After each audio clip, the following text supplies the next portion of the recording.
And we start with Ivanka Trump, the president-elect's favorite child, according to her brothers, the peacekeeper to his sometimes quick temper, keeping on message when the president-elect goes off.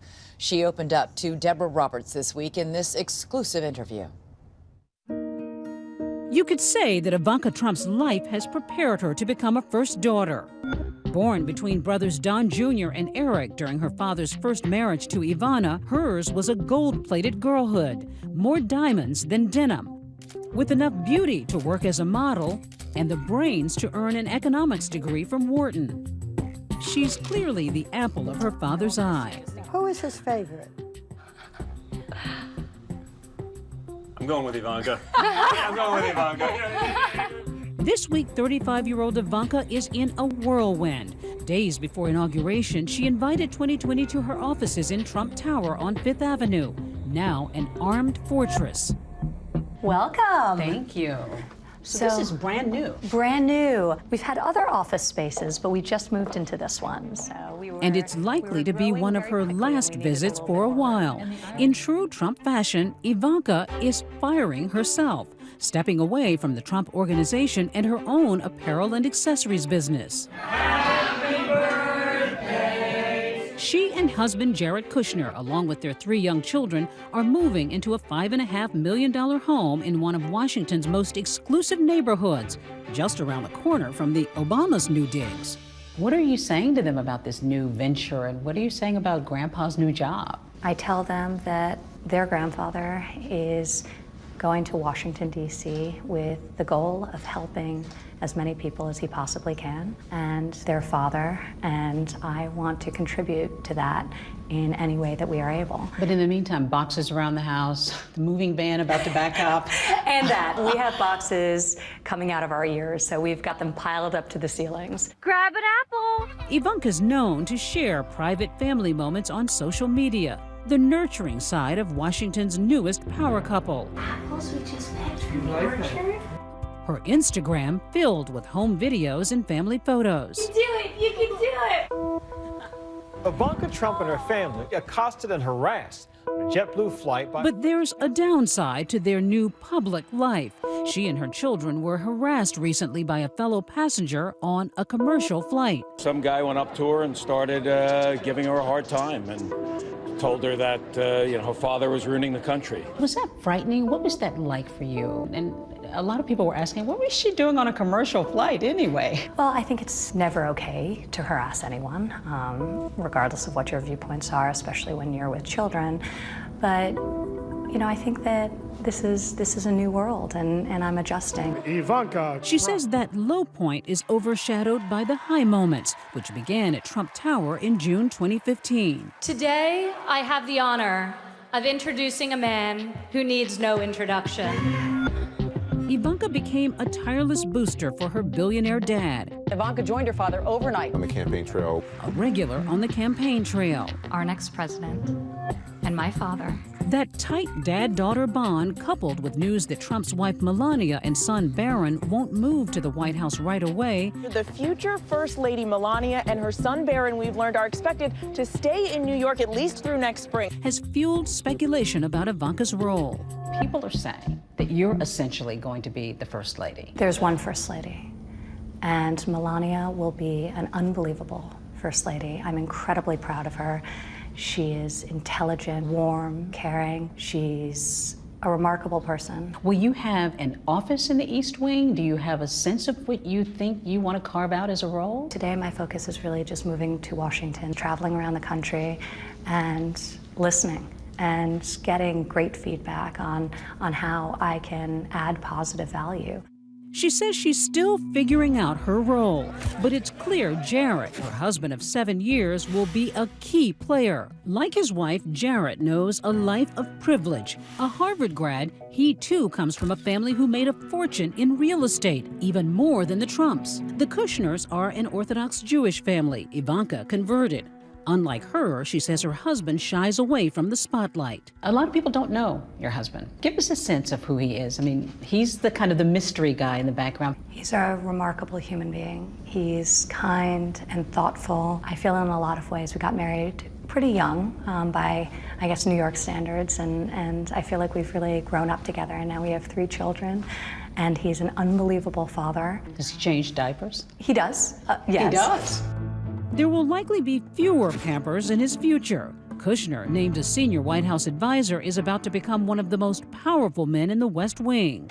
When meeting Ivanka, there's no denying her diplomatic skills.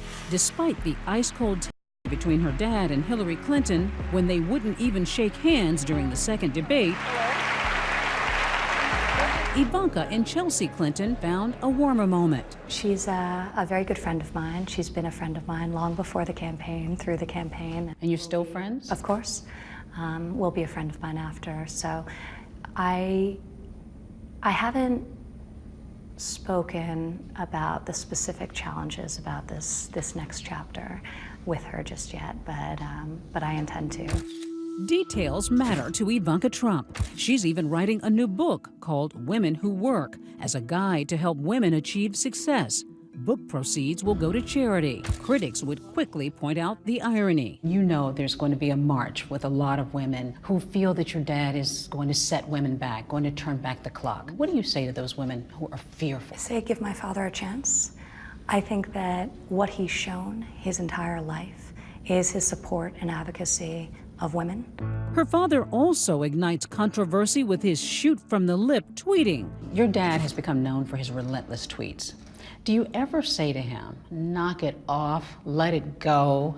Sure. You do? Sure. Does he listen? I'm his daughter, so I give him my feedback, solicited or otherwise. You know, it's a unique moment because he has so many people that are engaged with him who he can bring his message to directly. It's very powerful. But of course, at times, I tell him not to, so. Does he listen to you? Or does anybody say, Depends on the day. Just depends on the day. We're in a divided nation right now. Does it trouble you that there are a lot of people who are fearful of your dad's presidency? Yeah. The country is very divided, and it has been very divided.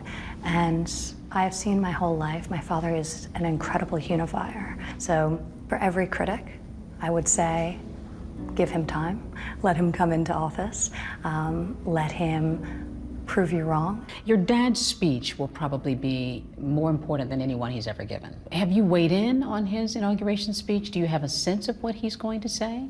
He's been working on it extensively. It's excellent, and he's still refining it.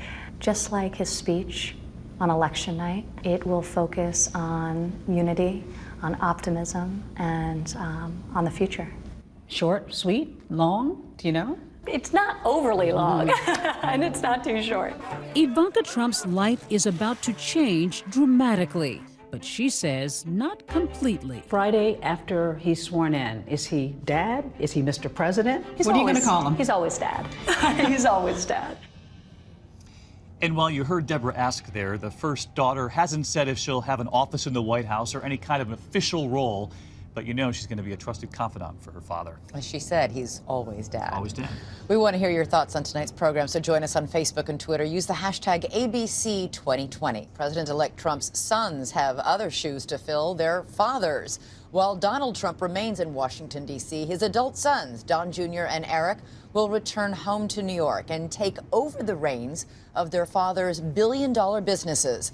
For the young men who told me they had never even been in the White House, the Trump Tower is the only address that matters, at least for the next 4 years. Pause for a moment and consider, what must it be like for Donald Trump to call you son? Eric and Donald Jr., the original apprentices, know the answer. And by the way, I think on that criteria, Eric and I probably agree with you. He was always kind of a father and a mentor and a boss. I sat down with Eric and his wife Laura and Don Jr. earlier this week to talk about growing up Trump. We'd run in to give him a kiss before we went to school in the morning, and he'd look at us as 5 years old, 6 years old. He'd always look at us, no drinking, no drugs, no smoking. And by the way, at 5? And by the way, you guys better get good grades. Exactly. At 5, I go, Dad, what's drinking, what's drugs, what's smoking? So it's my room. It's kind of like going back in time. frozen in time. Showing off their childhood bedrooms, the two princes of the Trump empire told Barbara Walters in 2004 that they grew up with priceless Manhattan views. The cabs, they always look like micro machines. They're just so small from up here. It's just a blast of nostalgia. But it wasn't always limos and bespoke suits. The two boys learned to fish and hunt while summering with mother Ivana's frugal working-class parents in Czechoslovakia. And Don Jr. went through a rebellious phase, first as a hard-partying college kid, and then as an Aspen ski bum who sometimes hid his famous last name. There were times where it was just, you didn't want to have to deal with everyone making those assumptions, however ignorant they may be, that I'd always say, introduce myself as just Don or something like that, avoid the last name at all costs. But in 2001, Don Jr. anteed back in, starting at his dad's Atlantic City casino working outside as a dock attendant. Then along came brother Eric. They labored in construction for the Trump Organization, cutting trees, riding tractors, making their way up alongside sister Ivanka. With the four of us, I think we just have a great opportunity to just take over the city and really... To take over the city? To take over the city and Stop really... thinking so small, Eric. Think the world. Okay, so maybe ambition is genetic. Now the sons are top Trump Organization executives, and their hard-driving father has attained the most ambitious goal of all. Do you call him Mr. President? I mean, seriously, he's now the president. He's not just your father. I've certainly walked into his office and I said, Mr. President-elect, and he smiles. The brothers have new titles too. The Secret Service has dubbed Don Jr., the older, more outgoing brother, Mountaineer. Eric, known more for his silent strength, is codenamed Marksman. But despite the new security arrangements, they'll be staying behind in New York with part of the family. Especially with Melania and your little brother Barron staying here in New York City. Will your dad actually move into the White House? How much time will he spend there? Oh, he'll be there. I mean, I think... But what, 50-50? No, I'd say virtually all of his time will be there. Certainly all of his working time will be there. Mm-hmm. He doesn't do anything halfway. Was any part of you jealous of your sister that she gets to go to D.C. and play more of a role in the policy? Listen, there is an element of it. I mean, I think anyone would want to probably be able to do that. But I'm very content with the decision that we've made to be able to stay here and do this. Keeping 39-year-old Don Jr. company here are his wife Vanessa and their 5 children, and brother Eric, 33, married to wife Laura for just over 2 years. The couple never imagined their first years of marriage would be spent largely on a campaign trail. Certainly was not in the plan, but you can't really plan for things like this. And come election night, which was our 2-year anniversary, it was an incredible way to spend it with our whole family. Just last week, the boys were by their father's side again as the president-elect announced his plan to end conflict of interest criticism by turning his massive business holdings over to them. And as always, expectations will be high. If they do a bad job, I'll say, you're fired. No pressure. No pressure, right? What can go wrong? What can go wrong? Seriously, though, how is this going to work? You're never going to speak to your dad about business. You've been intimately involved with him in business for years. We have, but we've also learned from under him. I've been there 16 years now. I mean, we understand how this business works. You're in his office, each other's office, 7 times a day. How are you all of a sudden going to pull the plug on that? My father has the biggest responsibility of any person, arguably, on the planet.